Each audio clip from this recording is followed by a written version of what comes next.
I would still be backtracking mistakes a mile back if it wasn't for my family and their honesty. This is what we do for each other. Now, it doesn't mean we're here to be correctives for each other, but we're here to lift up each other. And when I'm being lifted up by Josh in a way that shows the contrast between what he's lifting and where I am, I have to own that. So, Marianne, what I would say to you is stay in community, find good friends that you love and trust, and live boldly and live out loud. She says, an example, you're raised to believe that misfortune is a punishment, that blessed is a reward and or. This is fourth chakra stuff. Maturation is moving beyond reward, punishment, faith. If you're still in reward, punishment, faith, you're probably somewhere around 5th grade. And I'm not saying this is a put down. I'm speaking developmentally in terms of the stages of faith and where you are. There's a point, and part of the problem is the church keeps people stuck in this place. We really do. I mean, the largest church in this country is Joel Osteen's. And what is he preaching every week? He's preaching the prosperity gospel, which is the antithesis. Jesus says, who are the blessed, the rich or the poor? Everybody. Okay? Well, what's wrong with this picture? People say, Red Hawk, I love your house. You're so blessed. And I said, well, I feel very fortunate to have this land and this place. But I feel blessed when I bring friends onto it. And Edie's had, when she worked for the county, she started what was that group called? The Consumer Panel. She worked for mental health, and she realized the people in mental health, they should be, because the people who use the resources should have their own say. So she created a consumers panel. And in the backyard, one guy was schizophrenic, and he wouldn't say who he was because he didn't know. One woman was introducing herself, says she's not really, would she say, enthusiastic? She's bipolar. Oh, you go to Ferris? I stole a school bus from there once. There you go. You see what I'm saying? I felt like we were blessed to have a place in the sunshine where Edie could have these unique, human, blessed people who were in need. That was blessing to me. So, we have to grow beyond. And this, as I'm coming to the end of my ministry, and we do need to do our exit interview, because I realize my own limitations. I'm such a grow or go kind of guy. And that, I'm confessing this, okay? Because not everybody's ready to grow. Some people need to hang, maybe even for a lifetime. See what I'm saying? So, be aware that we're all called to grow beyond where we are. And sometimes it's in itty-bitty steps. Thank God we have friends that will hold us through that stuff. So how do we create a new evolved mythology which includes the old way of seeing humanity as fallen, in need of salvation, and our knowledge of science, evolution, of moving from imperfect to perfection?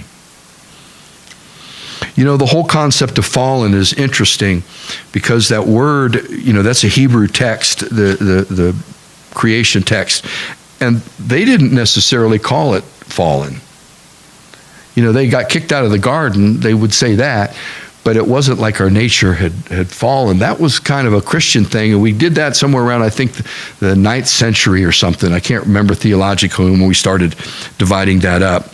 And the whole concept of a new paradigm, and that, we've been talking about that here.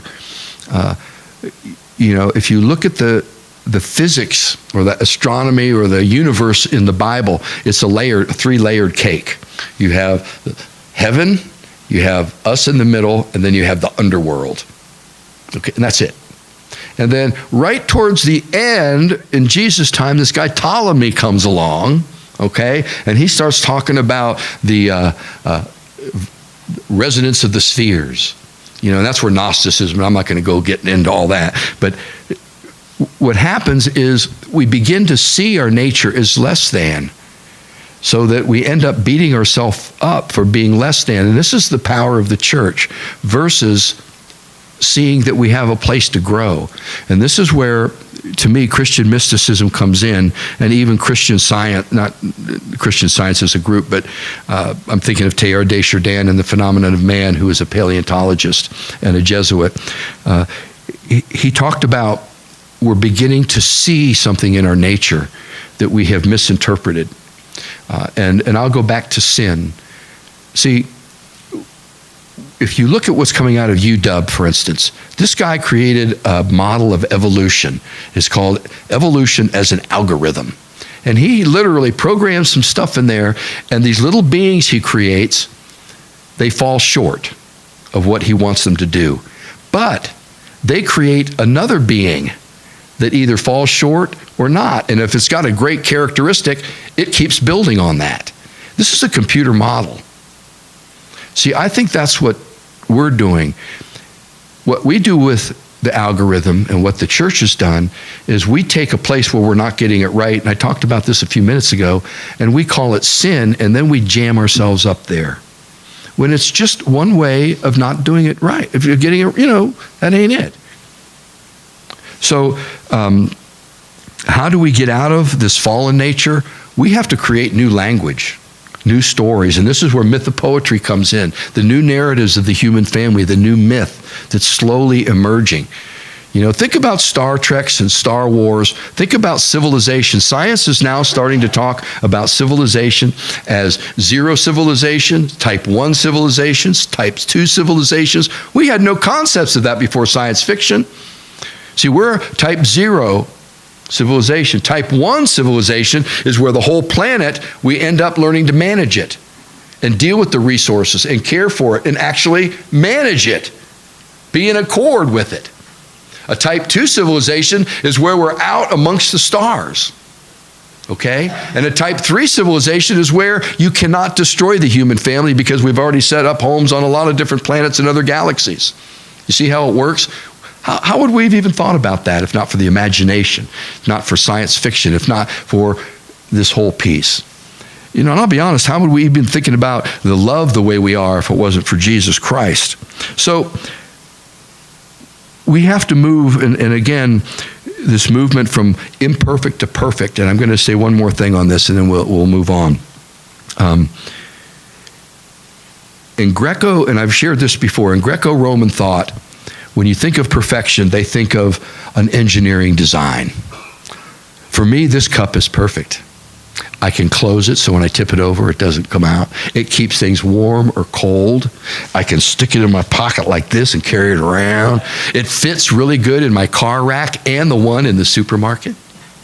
See what I'm saying?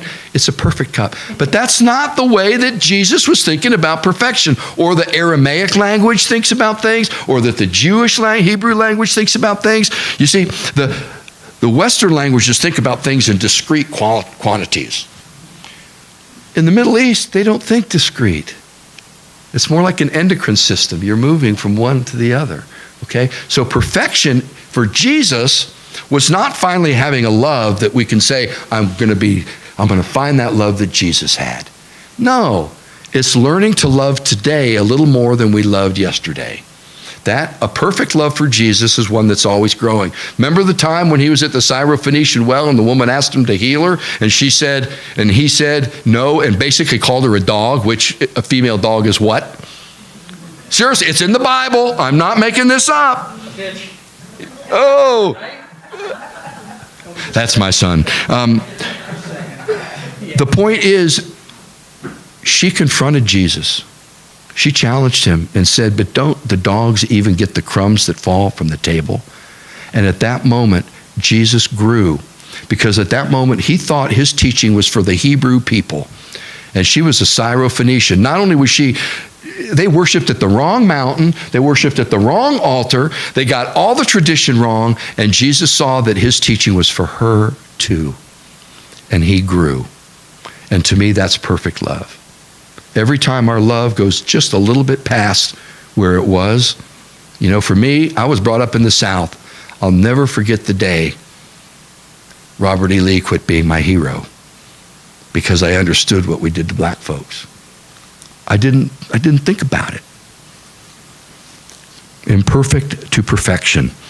Perfection. Okay, last one. Why in the world not doing, okay, I'm having a hard time. Why is the world not doing anything about something in poverty and hunger? Oh, foster care, poverty, and hunger. I think the world is, and if you want to see some amazing stuff, find some European news agencies and look what's happening with the immigrants that are flowing from the Middle East. We're not getting a whole lot. Even if we get 100,000 or whatever, that's just a little piece of what's going on. There have already been social service agencies that have emerged and been created in the midst of that to deal with child abuse, to deal with orphans, to deal with women who are pregnant and they're by themselves and they're ready to have a baby. So it's happening.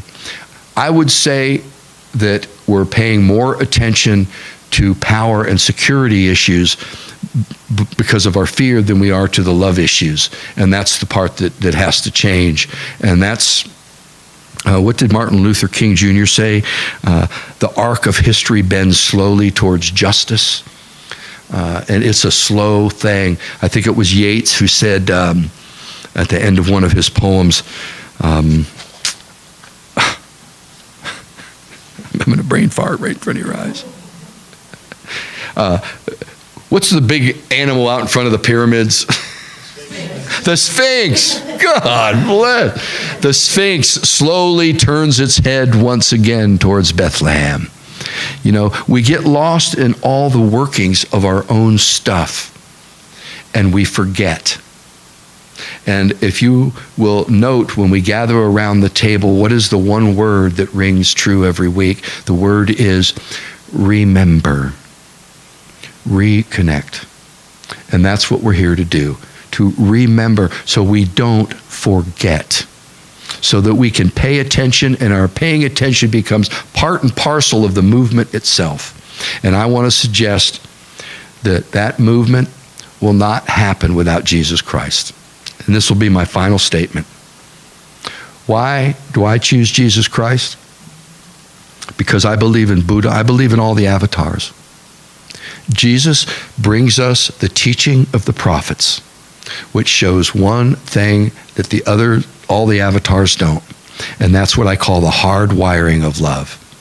We can have all the compassion, we can have all the love, but if we don't share it, if I have 2 meals and don't give you one, if I know how to fish and don't teach you how to do it, you see, that's the act. That's why I say Jesus is the salvific one, because it's the act that will save this planet.